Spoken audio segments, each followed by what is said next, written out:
Hey everybody, Anthony Burgess here again from Law Enforcement Leadership LLC. Today's message, I thought it was a good time to tell you all about the company that I've started so you kind of know what you're getting. As this new business venture unfolds, I wanted to tell you a little bit more than what you're seeing on the website and the social media. As you may have seen, I've given some focus to leadership related quotes, good books that have guided me on my path, and some video clips with hopefully some inspirational law enforcement oriented messages.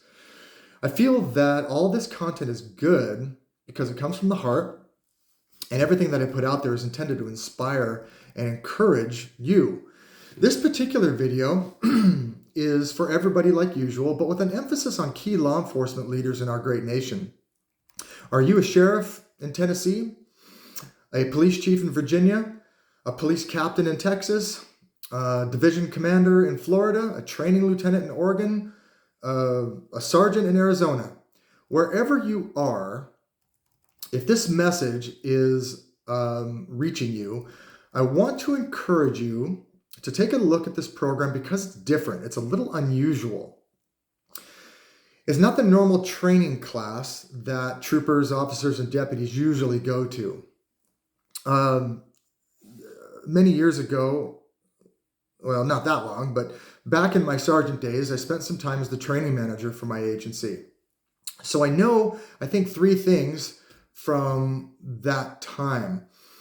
There is people who have to go to training because it's state mandated. Then there are the courses that people actually really want to go to because they found some niche in the job that they really enjoy, and that's good. And then there are the unit-specific courses that are pushed for people who want to be FTOs, detectives, sergeant school, lieutenant management school, SWAT operators. This is all good stuff. And in some of these classes, maybe even most of them, I think leadership is touched on, but usually only in passing. In other words, the training is usually just job specific. So how do we create good leaders? I think police and sheriff departments oftentimes just hope for the best. Hopefully we hired the right person and they'll figure it out along the way. And I guess that's okay. But then how many times do we promote good leaders? Think about it. Sometimes they don't appear to have that great of leadership skills, at least in my experience. Maybe it's 50% of the time we get really good quality people. Maybe it's 75% of the time. I don't think it's 90. I don't think it's 100% of the time, though. So I think that we need to focus more on leadership. That's what this training will do. By the way, when we don't have good leaders, bad things can happen.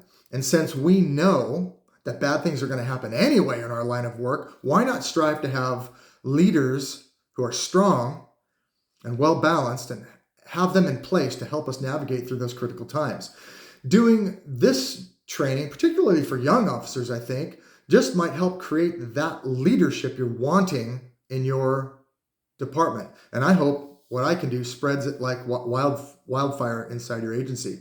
In fact, this course will examine both good and bad leadership with case studies, small group exercises, and class discussions. I try not to be in front of the class teaching necessarily as any more than I have to. I want to introduce these ideas and have the class start rolling on its own, if you will. I also try to break everything down so that we're taking a look at things down at the root level. So we'll focus on things like values-based decision-making, teamwork, having a focus on others first, perception, gaining a wider perspective on things. And occasionally, I will try to have guest instructors come in as much as I can, actually, and they'll cover things like mental health and self-comprehension as they relate to leadership. All of these things we can touch on. And in this course, I believe everything that is learned or inspired can immediately be applied to the betterment of the individual, the betterment of the work environment the very next day, and the betterment of the individual's relationships and family situations. Finally, I intend to keep this course affordable because I know it's important and I know that the law enforcement community doesn't get enough of it. So take a look at my website. It's lawenforcementleadership.net. Take a look at all the social media stuff on Facebook, Instagram, and LinkedIn, and then ask yourself if this type of training is needed for those under your command. If it is, please call me, send me an email, contact me any way that you can. You've got nothing to lose by taking a few minutes out of your day to briefly examine what could be an eye-opening experience for your people. And by the way, I'm happy to send you my resume, a sample course, so you can better understand what like a 2-day course, for example, looks like. I'll leave it at that, folks. Thanks for listening. Take care, everybody. And I hope everyone has a safe day. Take care.